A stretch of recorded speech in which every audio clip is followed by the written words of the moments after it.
I never thought betrayal could come from two directions at once. But there I was, standing in the middle of a shopping mall on a Tuesday afternoon, watching my mother-in-law laughing and linking arms with the woman my husband had been sleeping with for 6 months. They were holding shopping bags, sharing coffee, smiling like old friends. My heart stopped. My hands went numb. And in that moment I realized something that broke me more than the affair ever did. She had chosen her. Over me. Over our family.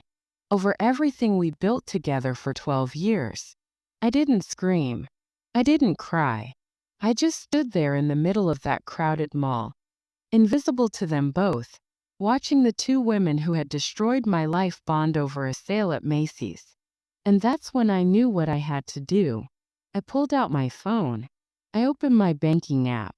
And with shaking fingers, I canceled the credit card I'd been paying for her to use. The one she was probably using right now to buy lunch for my husband's mistress. Some people would say I should have confronted them, but I didn't need to, because cutting her off completely said everything I needed to say.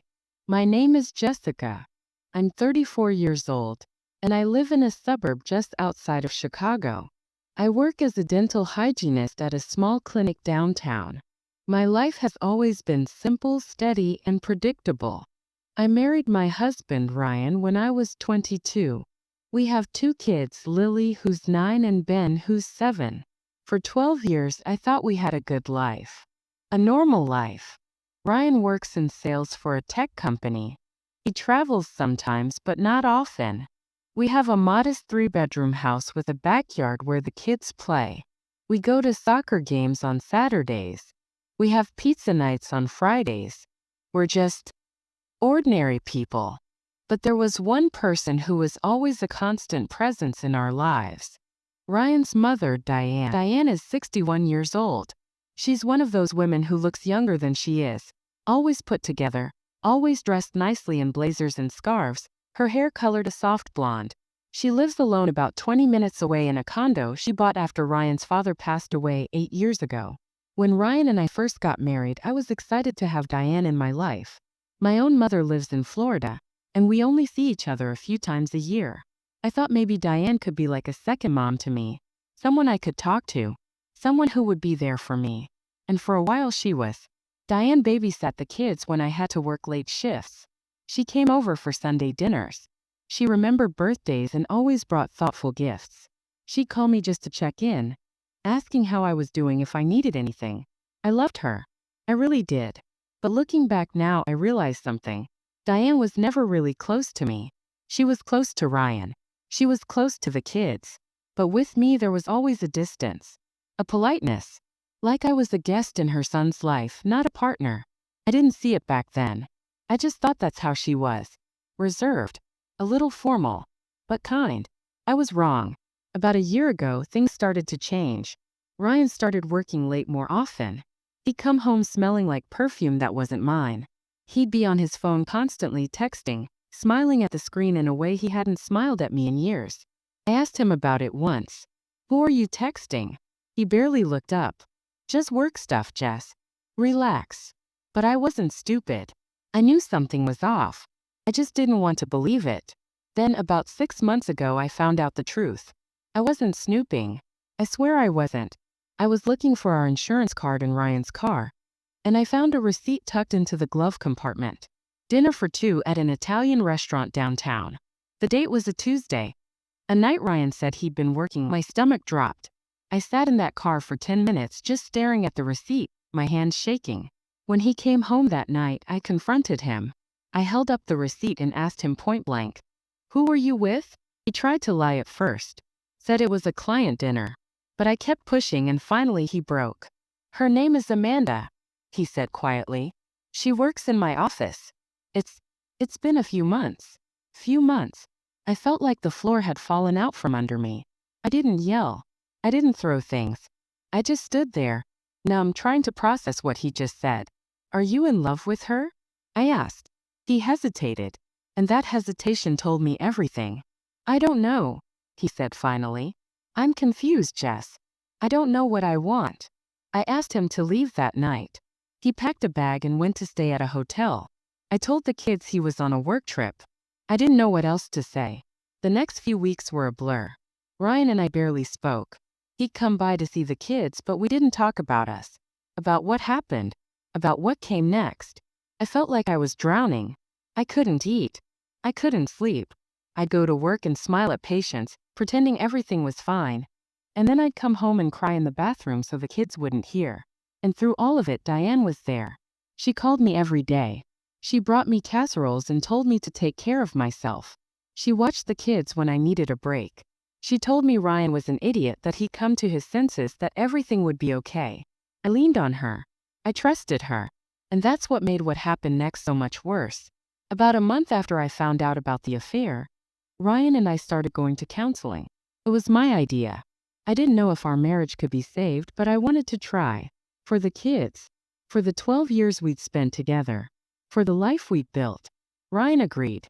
He said he'd ended things with Amanda. He said he wanted to work on us. I wanted to believe him.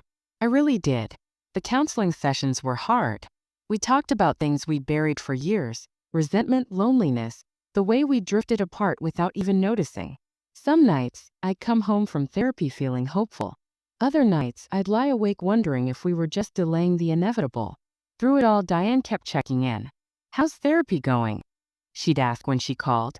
"It's hard," I'd tell her. "But we're trying." "That's good, sweetie," she'd say. "Ryan loves you. He's just going through something. He'll come back to you." Her words were comforting. I held on to them like a lifeline. But then little things started to feel off. One Saturday, I called Diane to see if she could watch the kids so Ryan and I could go to our counseling session. She didn't answer. I tried again an hour later. Still nothing. Later that evening, she texted me, "Sorry, I was out running errands. Hope therapy went well." It seemed normal enough. But something about it bothered me. Diane always answered my calls. Always. A week later, I mentioned to Ryan that I'd called his mom, and she hadn't picked up. He shrugged.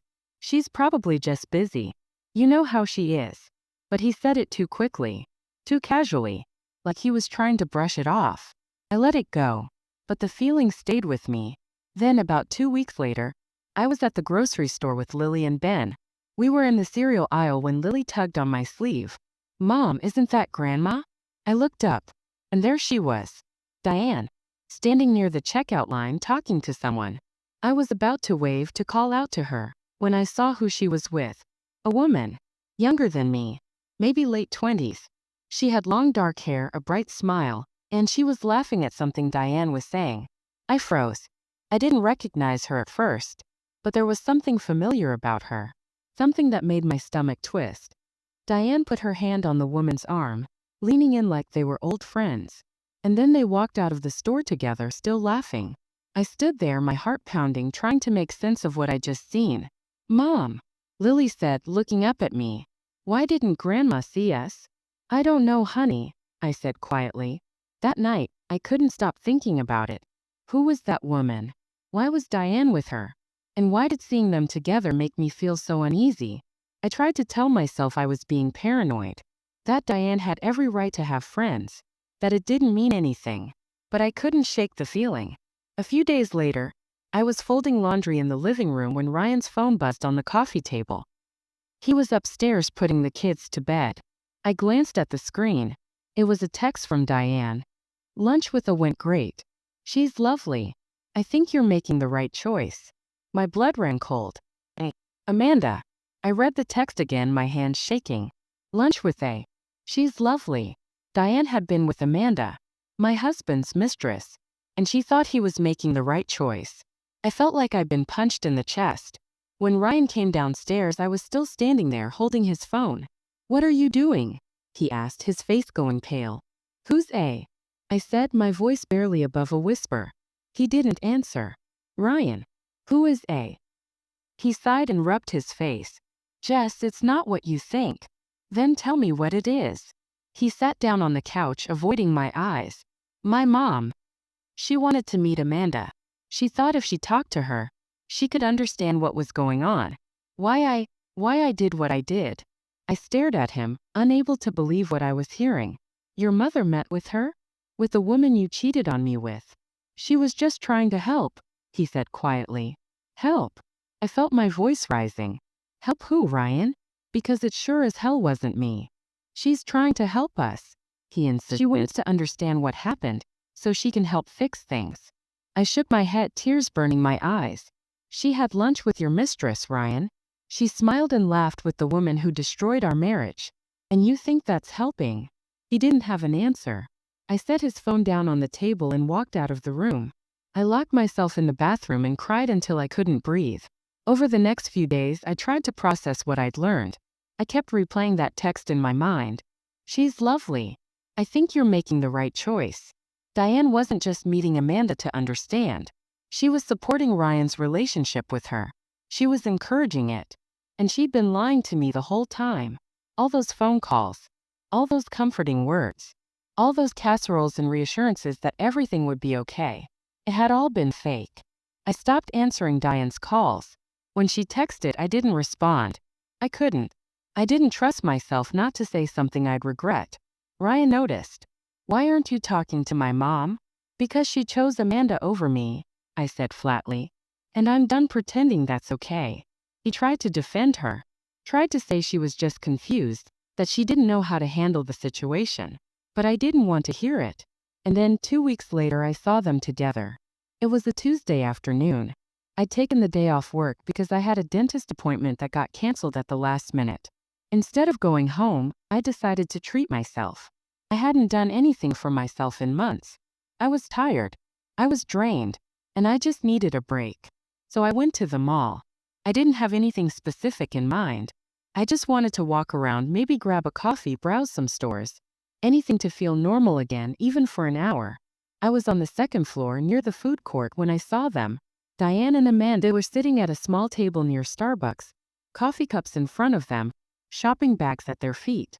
Diane was laughing, that warm, genuine laugh I'd heard so many times before. And Amanda was smiling, leaning in close like they were sharing secrets. I stopped walking.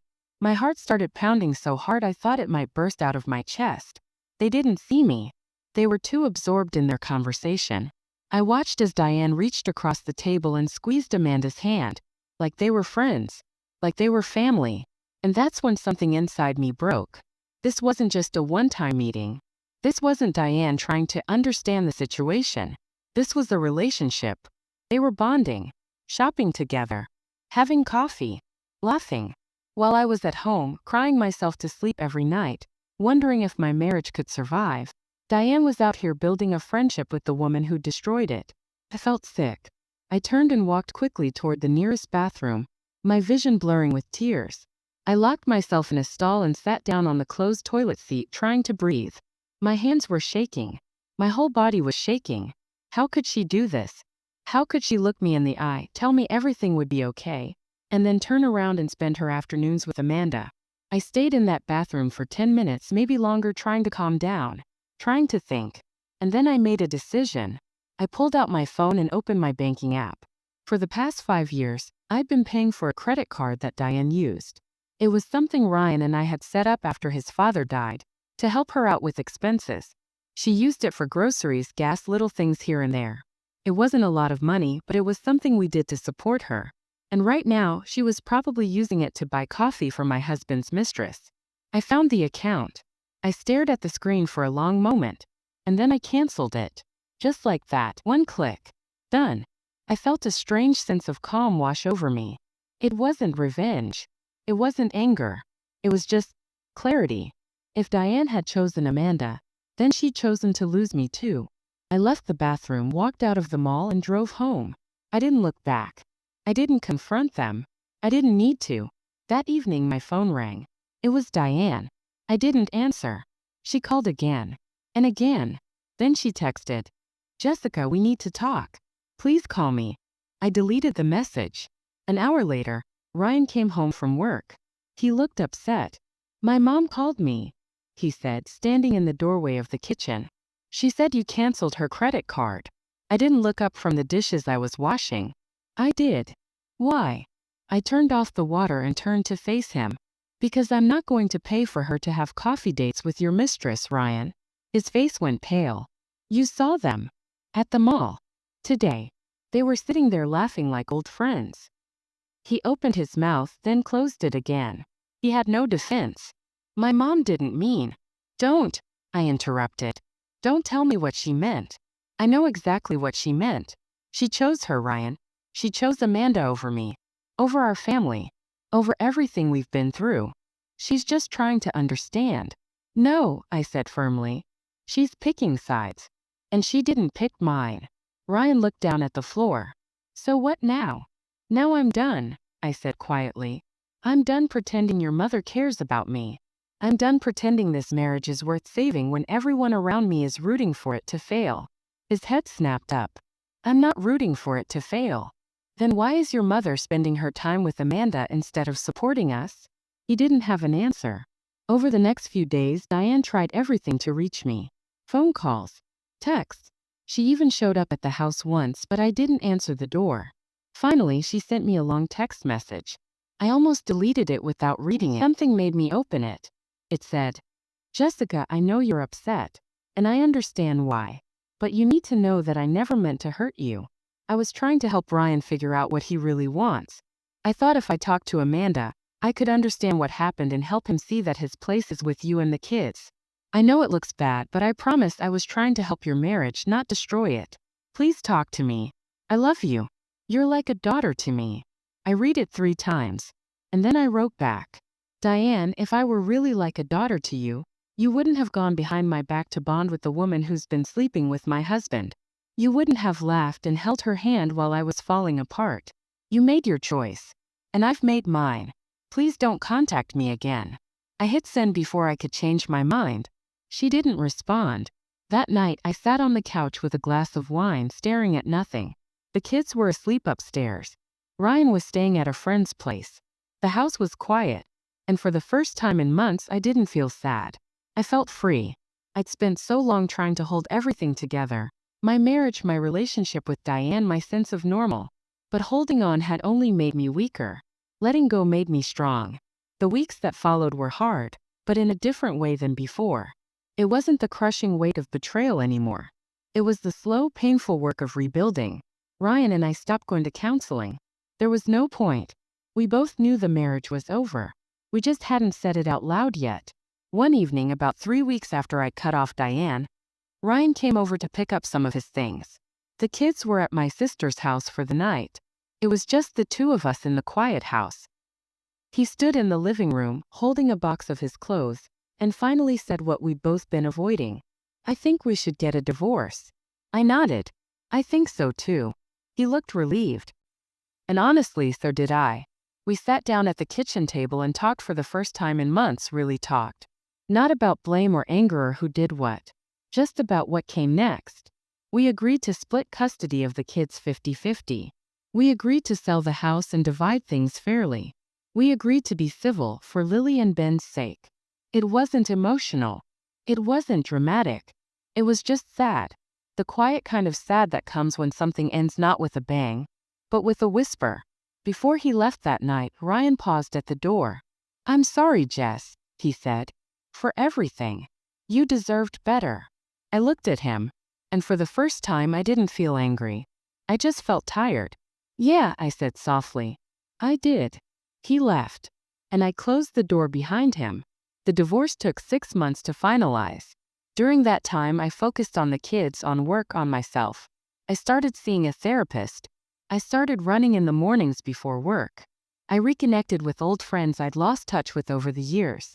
Slowly, I started to feel like myself again. But there was still one piece of unfinished business. Diane.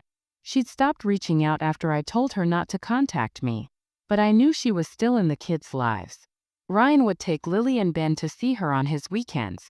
And I was okay with that. She was their grandmother. I wasn't going to take that away from them. But I also wasn't going to pretend everything was fine. One Saturday afternoon, about 4 months after I'd cut her off, Diane showed up at my door. I almost didn't answer. But then I saw her through the window, standing on the porch, looking smaller and older than I remembered. I opened the door but didn't invite her in. Hi, Jessica, she said quietly. Hi, Diane. We stood there in awkward silence for a moment. She was holding a small gift bag in her hands. I know you said not to contact you, she began. But I couldn't let this go on any longer without trying one more time. I didn't say anything. I just waited. She took a deep breath. I made a terrible mistake. I know that now. I thought if I could understand Amanda, if I could see what Ryan saw in her, then I could help him realize he was making a mistake. I thought I was protecting my son. But I see now that all I did was hurt you. And I'm so sorry. Her voice cracked. Tears filled her eyes. I never meant to choose her over you, she continued. I just didn't know how to handle it. I didn't know what to do. And I made all the wrong choices. I looked at her, and I realized something. She wasn't lying. She really had thought she was helping. But that didn't make it okay. Diane, I said gently, I believe that you didn't mean to hurt me. But you did. And the thing is, when Ryan cheated on me, I had a choice to make, whether to forgive him or walk away. I chose to walk away. And when you chose to befriend Amanda, I had to make that same choice with you. She nodded, tears streaming down her face. I understand if you can't forgive me, she whispered.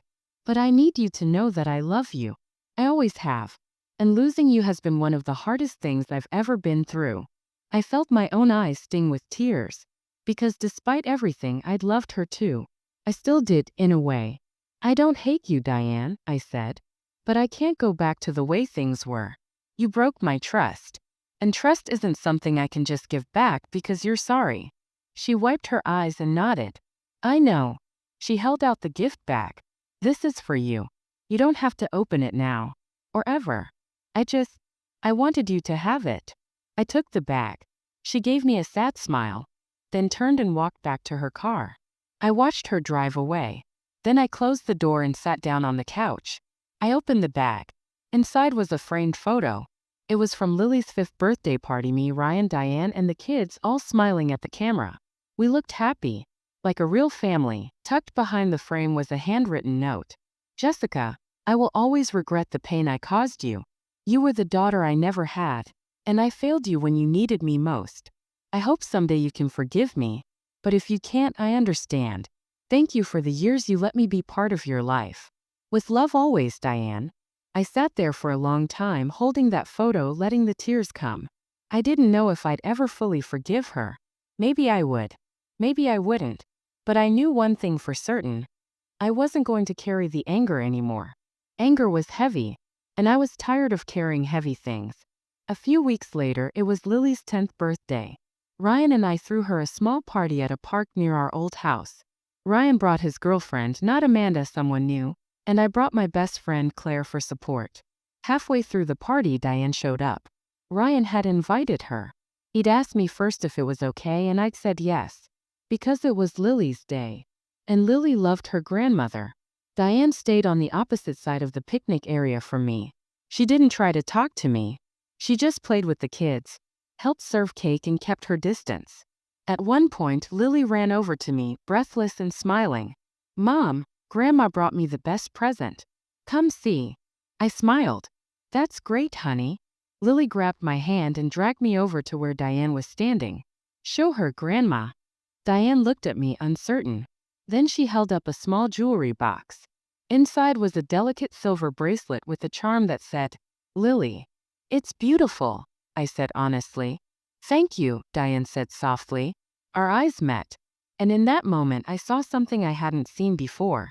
Regret. Real deep regret. I nodded. Just a small nod. Not forgiveness. Not yet. But acknowledgement. She nodded back. And that was enough. It's been almost a year now since I canceled that credit card. A year since I saw Diane and Amanda laughing together in the mall. A year since I decided I deserved better than betrayal wrapped in excuses. My life looks completely different now. Ryan and I are divorced. The house sold 6 months ago, and I moved into a small 2-bedroom apartment closer to my work. It's cozy. It's mine.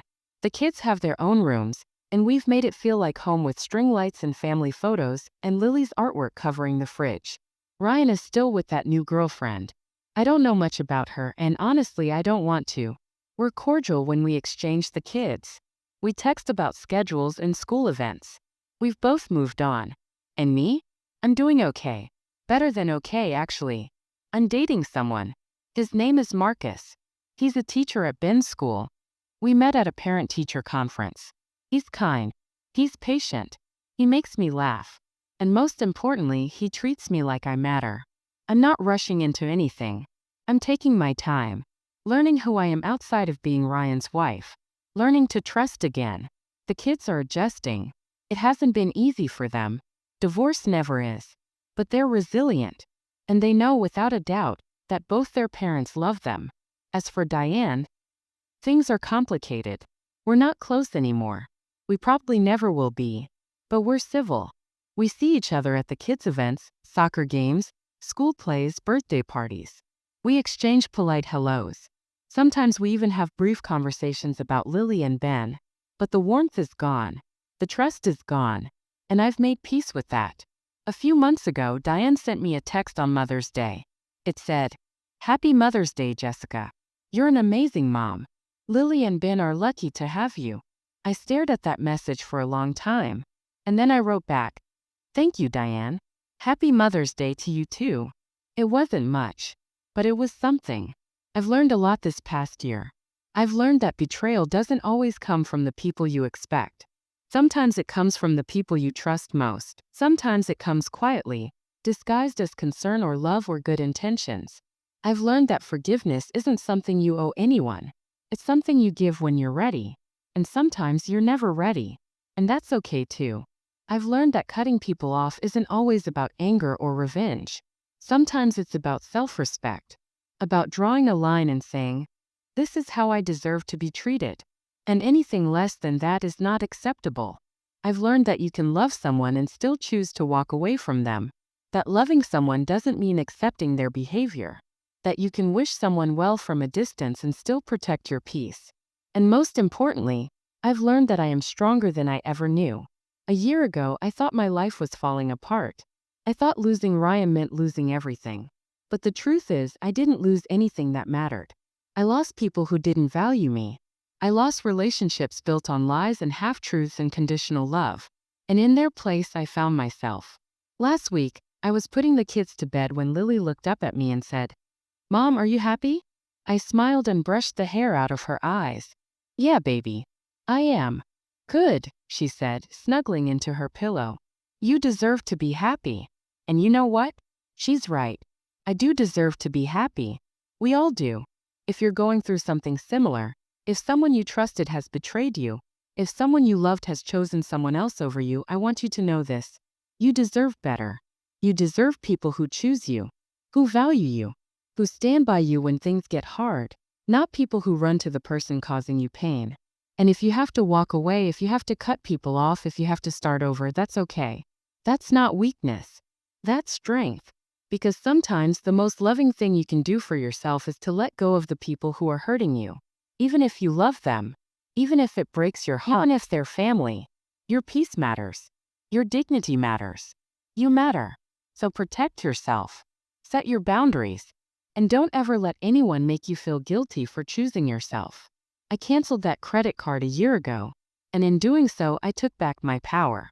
I took back my voice. I took back my life. And I've never looked back.